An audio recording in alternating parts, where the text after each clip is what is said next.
How you doing, buddy? I'm good, Gino. We're finally doing it. Yes, bring us back here. Bring me back here. That'd be great.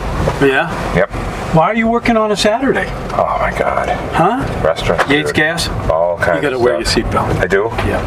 Is that like a rule? It's a rule, or else the thing will go off. Oh, and it'll be I don't annoying. wear You a and your seatbelt. brother don't like wearing seatbelts. Stupid. Don't need it. Really? Not on Nantucket. No? I mean, you know, you get in and out of your vehicle 1,000 times. That's a good point.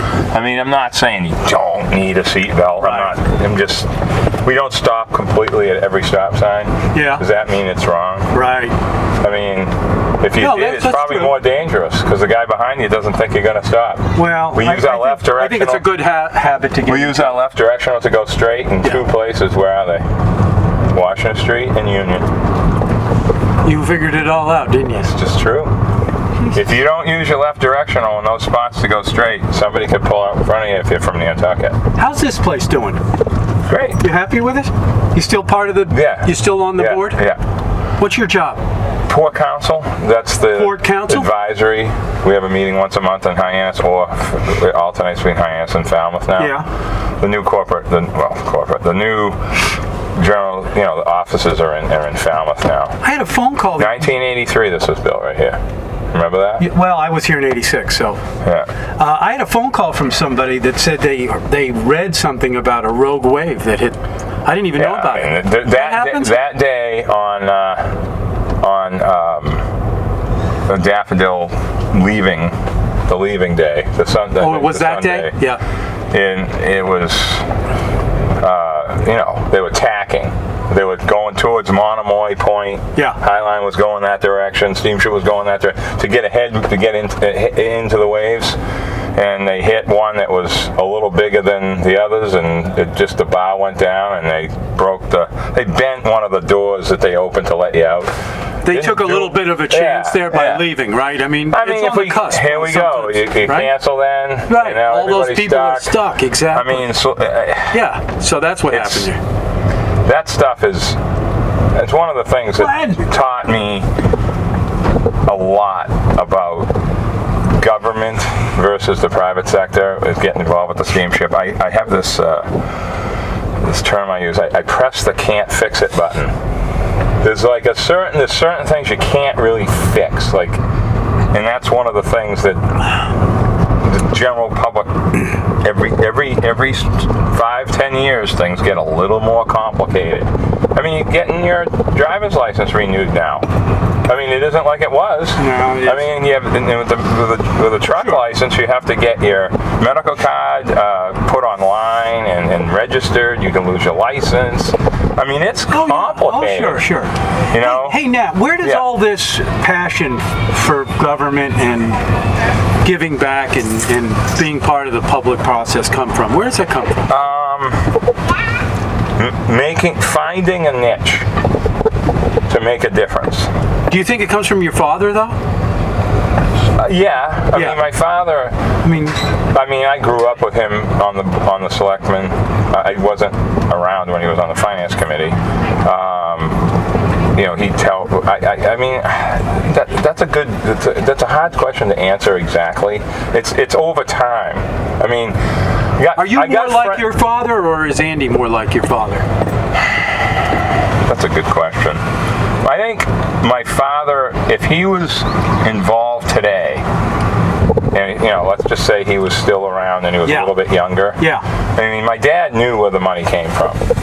It was coming from the summer people then too. You know where they come from. Oh, I know exactly where it's coming from. And the thing is, back then, when the boat was out of Woods Hole, it was a totally different place. When you came here for the summer. You didn't come here for a week and took your car back on the Uncatina back to Woods Hole. Yeah. You stayed in your summer house. You rented a house for say a month or something. Yep. It was a different thing. My father built a lot of houses in Shimo, Monomoy, and out in Pocomo, the Huggins houses, which one of them has moved down on Folger Ave now. I remember all this, and it was a time where you You didn't have caretaking. They were just customers. It wasn't right. property management. Right. You didn't have heat on in the winter. You didn't have these were like cabins. And, open. Open. Yeah. You turned open off stud everything. house. You shut can't it even down. build an open stud house now, unless it doesn't have heat. Are those it's houses hard. still around? Are some of these houses a still few. around? I mean, the ones up in Losley's just got torn down. That Does got it all bother sold. you that they're getting torn down and Okay, McMansions are being built? so this is where I have accepted change, and I worked working in the gas business in the mid '80s is when everything changed. Right at that time, when the boat went to Hyannis year round in '85, people forget this. This is when Nantucket was opened up to new fans. We were the Expos, now we became the Red Sox overnight. Once that boat went to Hyannis, it was an easy access. You got it. Woods Hole. I mean, Yep. you know. Oh, I know. Brutal. I totally agree with you. I mean, you get off the boat in Woods Hole, you didn't even know where you were. Where were you? Exactly. You weren't near anything yet. Right. You know, Hyannis is our house. Sure. Our cottage, our summer, or, other home, second home, right? Right. This is getting fixed finally. I want to sort of talk about things as we drive here and there. We're going. I just want to get some there's stuff a lot over of different things. Yeah. So Hyannis opened Nantucket up to what you see now. When Lee Dunn was building houses, when Ronnie DeSilva, who just passed away, was building, Sam Hill, Hagley, a young Steve Lindsay, Perkins LaFrance. I mean, those were, and those houses that I worked in the mid '80s are now, like, I hate to say it, teardowns. Yeah, I know. It's big renos, moving them on the lot, finding new ground cover by moving the house because it was built in the wrong place. Right. That's what you're seeing now. Yeah. Nobody in the last, I'm just going to throw a number, 10 years, I'm just saying 10. Nobody puts their house in the wrong place anymore. Because any surveyor that's working for someone is going to tell them, if you put your house here, the second dwelling isn't going to work. That's what people... It's all about second dwelling? It's all about location of the primary to make the other ground cover that you're already allowed to fit on the property the right way. Back in the day, people would put their house where the best view out the kitchen window was. Right, or and they liked the yard. Some other They wanted reason. their yard. They weren't Now thinking. they don't care about the yard and they want to make as much money as possible. It's not about making money. It's about utilizing your rights. No. Don't say making as much money. No, but That's I mean, not some true. people are in it for the money. Well, Face it. Come on. Okay. If you're in the development business, then that's what you do. But if you're a private, it's not just development, Nat. If you can't afford to come here, you can't come here. Right, it's expensive. Right, but what I'm getting, those second dwellings are expensive. You just made a statement that people build the houses in the right place to make money. No.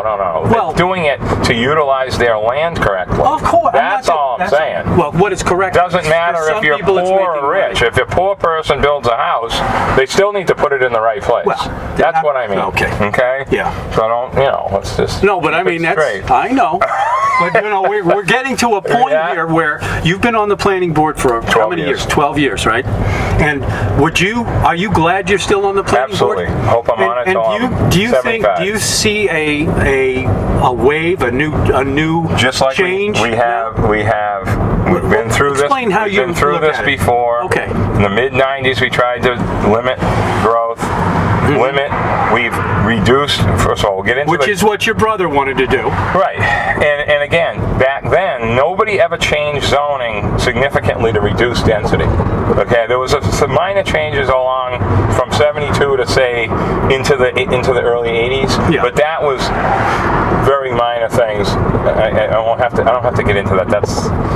I'll get to it a different way. You can tell me wherever you want me to got rid. I want you to get down Fairgrounds because I want to talk about the Fairgrounds Hooper Farm block of land, all basically owned by local families forever. All right.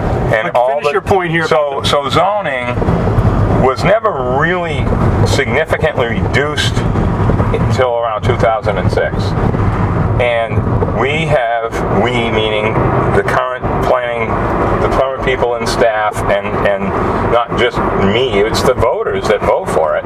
It that we just come up with things, and some private citizens as well, to get rid of some of this crazy RC zoning that was put in place in 72, all down Bartlett Road, all down Old South Road, because the property owners at the time that owned all the land didn't really want zoning. Zoning failed 2 or 3 times before 72, you know. So to get down in here, so all this land from Charlie Hughes's all the way to the end of Fairgrounds and Hooper was R1 in 72. That's 5,000 square foot lots. That's downtown. It got changed to R10 in 1978. Can I go in here? Or? This is going to be... don't go in here, I don't think. Let me go in, because I want you to talk about this here. Okay. A lot of people don't realize that this is right over here. This is going to get developed. It will, this is town. Yeah, town right? land. And town this is bought all this land for $15 million in 2003, 4. What was it? Whatever. Yeah. One of those years. Okay. I can't remember exactly. And what's going to go here now? This is the fire station. No, but over here. This is the land. Eventually, this is going to be 6FG. We call it the Halkeen project. The apartments. There's going to be apartments, town-owned, town-run. It's pseudo privately run. Watch out for this. You're going to rip your exhaust off. Why am I going to do that? Look at this thing. This is one of those, I don't know, Gino. This is pretty I don't feel like walking back to my truck. No, you're all right. I'm all right. I can get you out this way, I think. I think you can go down here through the little thing. Okay, explain what's going on here. So that's all the other side, though. This doesn't have anything to do with that. No, I know. This is Waite Drive is going to be over here. Yep. This is all just parking and whatever. But over for the here fire station. Isn't this in litigation right now over here? Yes. That little piece over there is where this Waite Drive is going to be to connect to Old South somehow. That hasn't been fully set up yet, but that's basically what's happening. All right. You can go out over there. Don't be going back over that, Gino. No way. I'm not. We could be walking, Gino. This thing's pretty rugged. When's the last time you thumbed? 70s? It's a good. No, I did it in the 90s. Did you? I did a show about it. Hitchhiking up to Maine. I used to hitchhike to Wisconsin. I loved hitchhiking. I was a big hitchhiker. Sure. Let me ask you. Yeah. Do people give you a hard time? No. About I get into about your pro-growth position? See, this is what we get into. What does pro-growth mean? The voters voted for the zoning that we have. Yep. So the voters pro-growth? I'm just saying, if you try to take away the building rights of a local Nantucketers land, they will reject it. We just saw that with the swimming pool article. I know, but you know. It's not, you can't say no to what's allowed under zoning as a planning board member. You can't just go to a meeting and say, you know what, I don't like this, what this guy's doing. Yeah. But it's legal, but I don't like it, so I'm just going to vote against it. What will happen is, they'll go to court, and you'll lose. We will lose. But now that applicant is put under an unnecessary burden to pay. But should everybody be allowed? I mean, I'm asking your opinion, not what the law says. Okay. In your opinion, do you think it's okay that Why don't this you take road? It right here. Yeah, this is a good zoom spot. down Tacoma and turn around, then we can see the land that we are talking about. We were looking in kind of the wrong side. It's true. Really on the other side. But should we go down to what's his name's and just explain what's going on? There's a this lot. road, Matt. Now people are already upset that this is going to be insanity. But it's not going to be insanity. You don't think so? I mean, there's going to be spots where you can, park and turn without blocking everybody from turning left. Yeah. That's what's happening. Okay. A lot of drainage is happening. They're fixing all the stuff that in front of. Is this going to get widened? It's not widened to get for two lanes. No. It's widened for a turning where you can pull into that section and either go left. Okay. That's what this stuff is. I can't give you exact details. But is there a chance this could get widened? No. Not the conventional road width. This is wider than Sconset Road right here. No, I mean, but two cars, two lanes. No, it'll never. That's not what's happening.